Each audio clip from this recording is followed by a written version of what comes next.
Hey guys, and welcome back to my YouTube channel. It is your host and the person whose channel you are on, Zachary Reality. Yay! Hi guys, how are you? Welcome back to the channel. Today we are chatting about Love is Blind season 4 After the Altar. So the episodes just dropped on Netflix last night because they drop at like 12 on like the Thursday night.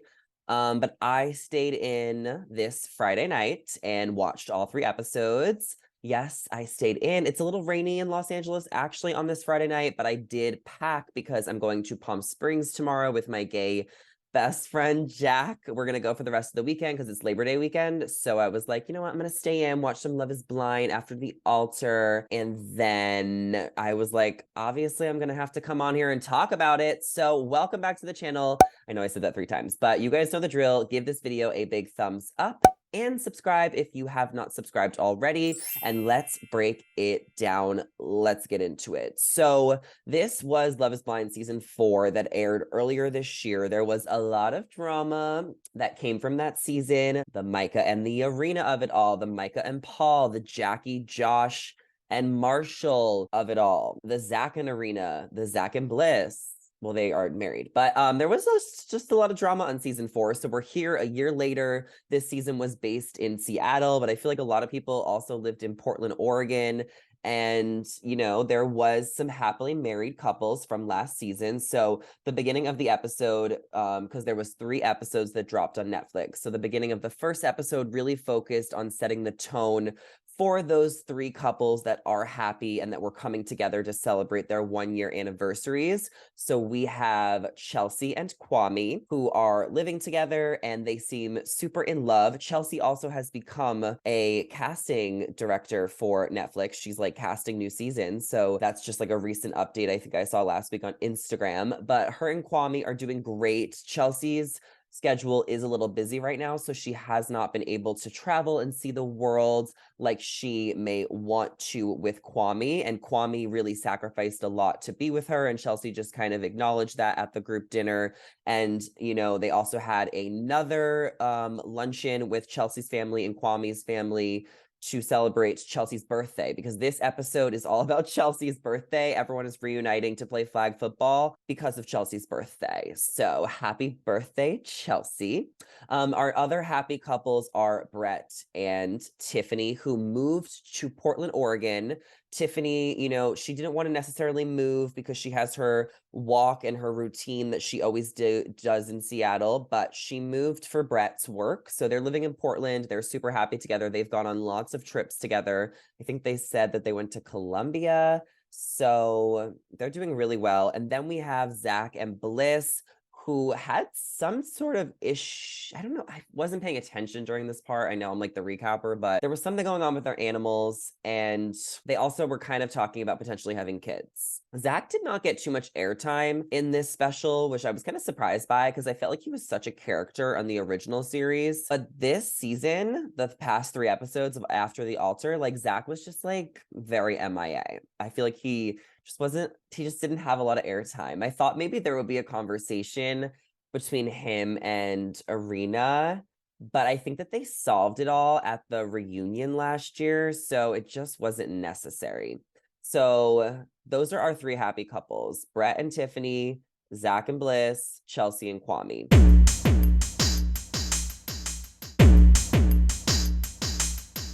There's also other things going on, and there is also other couples. So next up, let's talk about Micah and Paul. So Micah and Paul did not end up getting married on on Love is Blind. Remember, Micah wanted Paul to answer first with the yes or no, and Paul said that he wasn't ready. And this like broke Micah. And Micah is such a good reality star. She's so iconic. She will be going on Perfect Match season 2, which is, I thought it was filming right now. They might have wrapped. They might still be filming and be at the end of it, but it's somewhat in the past month or so. Perfect Match has been filming, and Micah is definitely there / was there. Cannot wait to see her on another season.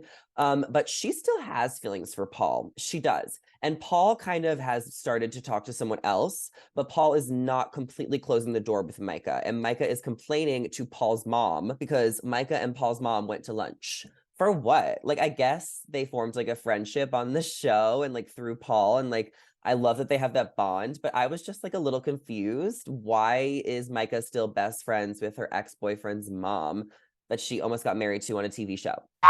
Doesn't make sense to me, but the mom was like kind of in it for the gossip. She was like playing both sides. It's clear that she wants Micah and Paul to get back together, but it really is up to Paul. Like Micah literally would get back together with Paul if Paul was down, but Paul is starting to talk to someone else, but it's still really new. And I believe that Paul is still with this girl because he posted her on Instagram like recently, if you go to his page. So this is probably like the beginning of when he started talking to that girl, and now he's like with that girl. So him and Micah had to kind of talk through things, and Micah actually had a little girl sesh with one of her bridesmaids, Shelby. Micah had very infamous bridesmaids on Love is Blind, and some of those bridesmaids might end up on Perfect Match too. There are some rumors on the interwebs that she might have brought Shelby or one of the other bridesmaids with her. I think there was like the thing where Paul like looked at Shelby, or maybe it was another bridesmaid. Like, I can't even remember. It was so many months ago. If you guys know the sitch, well, I had made TikToks about it, which were so good, so I'm gonna look it up. But if not, comment down below if you guys remember that crazy moment from last season. He's trying to move his way out of the bridal suite, tapping a little bridesmaid's tush. Micah, she had a little girls talk with Irina and Shelby, and they were just like, that was like Irina's intro back in. You guys remember Irina? Irina, she was the mean girl with Micah. They were like such villains. They were so polarizing. Guys, I had Irina on my podcast a few months ago after Love is Blind aired. I had her on like a few days after she shot the reunion. So if you guys have not seen that on my YouTube channel, I don't know how to explain it, but it just like didn't connect. do you really fall in love in the pods? And do you really want to get engaged without knowing someone? Like, you just like, how does anyone do that? I need to say this. It's absolutely crazy because you do. Like, I literally remember looking at Micah and being like, oh, I'm dead ass. Like, I was like, looked at her and I was like, Micah, like off record, off camera. I said this on camera. I don't know why I would say off camera, but I did say. Go watch it or listen to it as a podcast by searching Zachary Reality on Spotify, Apple, or wherever you get your podcasts. Irina was the only person I had on my podcast from that season. But now that I just watched After the Altar, I'm totally down to get somebody else from this season to kind of chat about it. I think Jackie would be very interesting. So we'll see, but Micah too, Avi. So by the end of the 3-part series, Micah and Paul agreed to not be friends. They really love each other and they're always going to care for each other. And it was like so cordial. And it's clear that they still have some type of connection, but they just agree that it's too hard for them to communicate as friends. So they're just better off not speaking. I do think that they'll be friends again. I just think they might have needed a little bit of a break because Micah still has feelings and she needs to get over that. And maybe she'll get over that on Perfect Match season 2, which I cannot wait to see. So that was kind of like the story of them. Then there is Jackie and Josh, who are still together. They were like looking at apartments, and they're definitely the outsiders of the group in regards to the rest of the couples. They're not really close with them, but Jackie does have her core 4 where she is friends with a few of the other girls from this season who got eliminated early. She is friends with Monica, or she was. We're going to get into that in a second. And then she also is friends with Cassia. And what's interesting about Cassia is that after Jackie and Marshall broke up, Marshall started dating Cassia. And it's weird because Jackie said that she felt like Marshall wanted the ring back so that he could use it to propose to Cassia. And Cassia said that she is like keeping it separate, like her thing with Marshall, because they ended up breaking up anyway. It was just interesting to hear what Jackie's take was on the ring situation, because that was like a big deal when they broke up, and like Jackie wanted to keep it, and like, did they want to sell it? Like, what was the tea? Like, there was just like a lot of people talking about that situation. So Cassia is done with Marshall. She's like, Marshall tried to apologize 100 times. I guess Marshall's just that guy that feels so bad all the time. He just always wants to apologize, make things right. But Marshall also has a new girlfriend, which he introduced to his friends, like Brett and like some of the other guys. Her name is Shay. Now it is time to start planning for Chelsea's birthday, aka the flag football team. So they go into 2 separate teams, the Pod Squad versus the Golden Gobblers. I didn't really pay attention to the football game. I know Chelsea like decked Micah. I know that it was just awkward when Jackie and Josh came and they saw Marshall for the first time.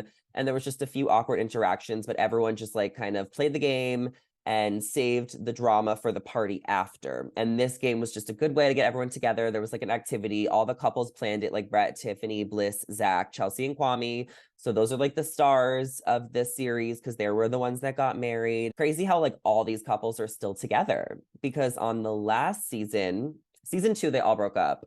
Season 3 was like Alexa and Brennan stayed together and a few others. Whoever can name the most Love is Blind couples that are still together, in the comments down below. Where are my Love is Blind fans? So they played the game, and then there was Chelsea's birthday.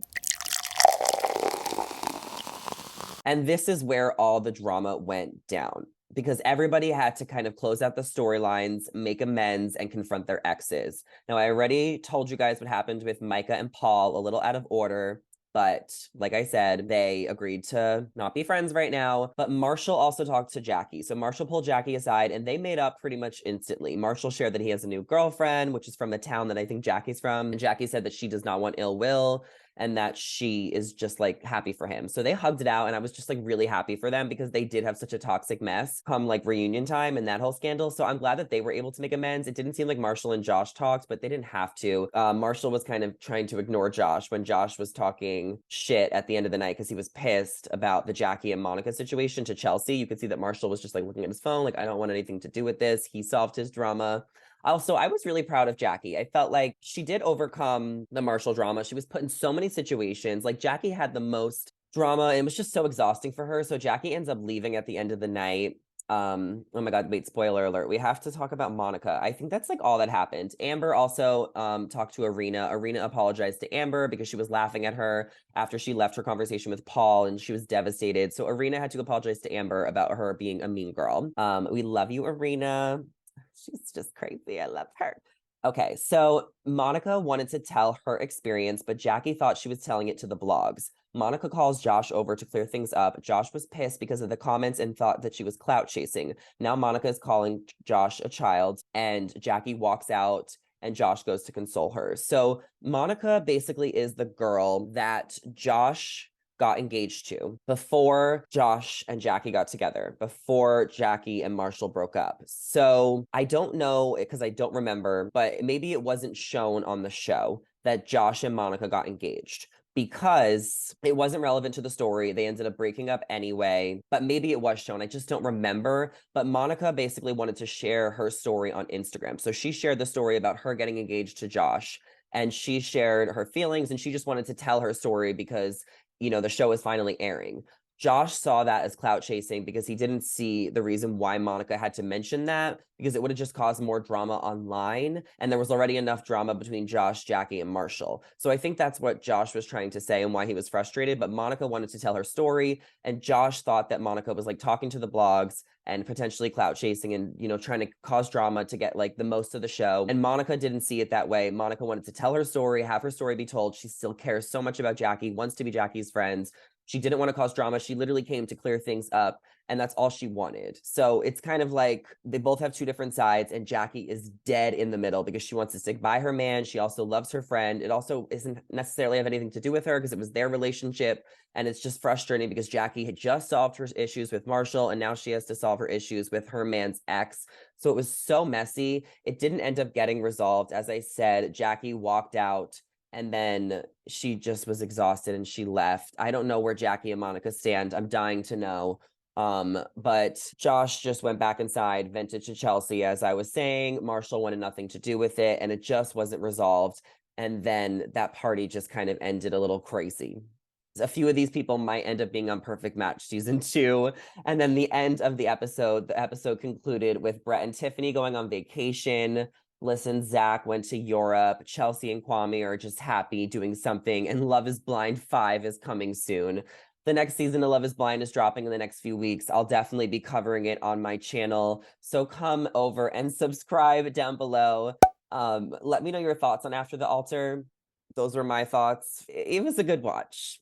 It was a good watch. I'm so excited for Perfect Match. Definitely will be watching Love is Blind 5. I did do some ultimatum coverage on my channel. So if you guys did watch season 2 and you happen to not catch that video, I'll put that link after this. So thank you guys so much for watching. Give this video a thumbs up, subscribe before you head out of here. And I will be going to Palm Springs tomorrow. So follow me on Instagram for some Palm Springs updates. Thanks for watching, and I'll talk to you later. Bye.